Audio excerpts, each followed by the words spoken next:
ایک بھینس کو پکڑ لیتے ہیں. اگر وہ نہ ڈرے اور اگر وہ خود غرض نہ ہو تو کوئی شیر کی مجال نہیں ان کے قریب جانے کی. لیکن وہ اپنی جان بچاتے ہیں، وہ خود غرض بھی ہوتے ہیں، اپنے آپ کو بچاتے ہیں اور بزدل بھی ہوتے ہیں. انسانی معاشرے کے اندر جب کوئی طاقتور اس طرح ہجوم انسانوں کو ڈراتا ہے تو اللہ نے اس لیے جہاد ہمارے اوپر فرض رکھی ہے. جہاد فرض ہے مسلمانوں پہ. کیوں؟ کیونکہ جہاد میں آپ ظلم سے بھاگتے نہیں ہیں، ظلم کے سامنے سر نہیں جھکاتے، ظلم کا مقابلہ کرتے ہیں. یہ حکم ہے اللہ کا. اللہ کو تو کوئی فائدہ نہیں پہنچا سکتا. ہم اپنے اوپر ظلم کم کرتے ہیں جب ظلم کے سامنے کھڑے ہوتے ہیں. ایک معاشرے کو زندہ رکھنے کے لیے ہم ظلم کا مقابلہ کرتے ہیں. ارشد شریف، اس کو جب دھمکی آئیں، نامعلوم نمبروں سے دھمکی آئیں کہ یہ نہ کہو، سچ نہ بولو، یہ جو رجیم چینج ہوئی ہے، وہ جب اس کو ایکسپوز کرنا شروع کیا، اس کے اوپر دھمکیاں آئیں، ڈرایا گیا. پھر مجھے انفارمیشن آئی کہ اس کو مارنے لگے ہیں. اس کے گھر میں گھس کے انہوں نے ڈرایا اس کو، اس کی فیملی کے سامنے. باہر گاڑیاں کھڑی ہوتی تھی، ڈراتے تھے صرف اس لیے کہ وہ سچ نہ بولے. اس کا کوئی ایجنڈا نہیں تھا. میں نے اس کو کہا کہ تم ملک سے باہر چلے جاؤ. پہلے دفعہ نہیں مانا. پھر میں نے اس کو بتایا کہ مجھے انفارمیشن ہے، جس طرح مجھے انفارمیشن اپنے اوپر تھی کہ مجھے بھی وہ 4 بند کمروں میں جنہوں نے فیصلہ کیا تھا مجھے مارنے کا، میں نے اس کو بتایا.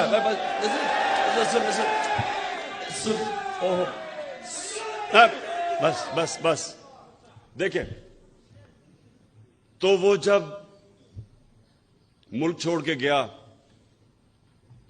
اس کا ویزا ختم ہونے لگا تھا دبئی کا. یہ واپس بلا رہے تھے اس کو. کوئی اس لیے نہیں کہ کوئی جرم کیا ہے اس نے، اس لیے کہ وہ سچ نہ بولے.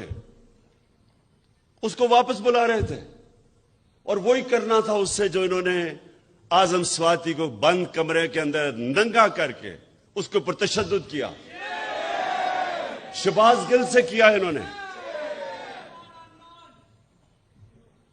جمیل فاروقی ایک رپورٹر جرنلسٹ، اس کو انہوں نے کیا. سینئر صحافی وہ ملک چھوڑ کے بھاگ گیا، صابر شاکر، اس کو دھمکیاں دی. یہ وہ لوگ ہیں. ایاز امیر، اس قوم اس کو 30 سال سے جانتی ہے، ریسپیکٹڈ جرنلسٹ. ان کے پیچھے پڑ گئے کہ کسی طرح ڈرا کے ان کو دھمکائیں اور خوف زدہ کریں.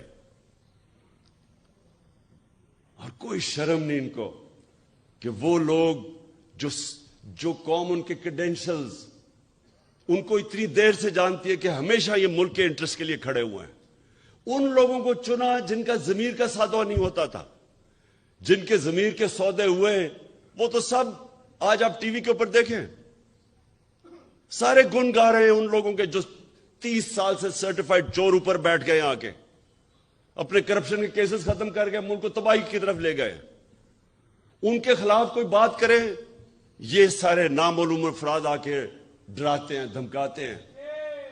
تو میں آج ارشد شریف، اور دیکھیں ہم ایسے ہر کسی کو شہید کہہ دیتے ہیں، ہر کوئی شہید نہیں ہے.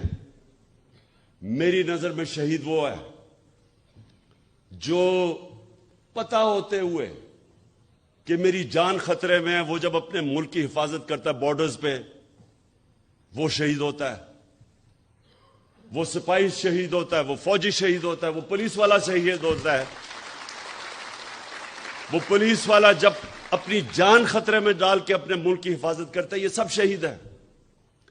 لیکن جو کہ کہیں حادثے میں مر جائے اس کو بھی شہید کہہ دیتے ہیں، یا کسی کو قتل کر دے شہید کہہ دیتے ہیں.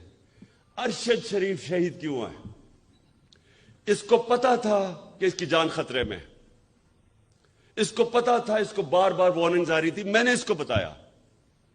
اس کے باوجود ایک دفعہ یہ پیچھے نہیں ہٹا, رائے حق سے پیچھے نہیں ہٹا. وہ صحافی جو شاید ہی میں نے ایک اتنا دلیر, ایماندار اور محب وطن صحافی دیکھا ہو جو بالکل اپنے موقف سے پیچھے نہیں ہٹا, جان اپنی خطرے میں ڈال کے وہ کھڑا رہا رائے حق کے اوپر. اور آج ساری میری قوم کو اس کو سلام کرنا چاہیے.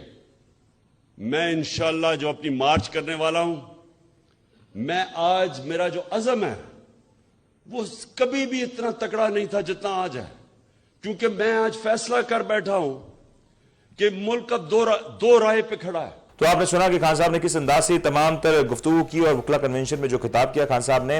یقینی طور پہ یہ حکومت کے لیے ایک بڑا چیلنج ضرور ہے, لیکن حکومت کے لیے جو موجودہ چیلنجز ہیں یہ یہاں پہ ختم نہیں ہوتے. وزیر قانون اعظم طارق صاحب نے استعفیٰ دیا اور یقینی طور پہ یہ بھی دیکھا جا رہا ہے کہ آج سے 3-4 روز پہلے جو آسما جہانگیر کانفرنس میں جو کچھ ہوا, اس میں جو کچھ باتیں کی گئی, اس سے جو کچھ رد عمل آیا وہ ایک بڑی حقیقت ہے. اس سے منہ نہیں موڑا جا سکتا اور اس میں اس سے فرار بھی اختیار نہیں کیا جا سکتا.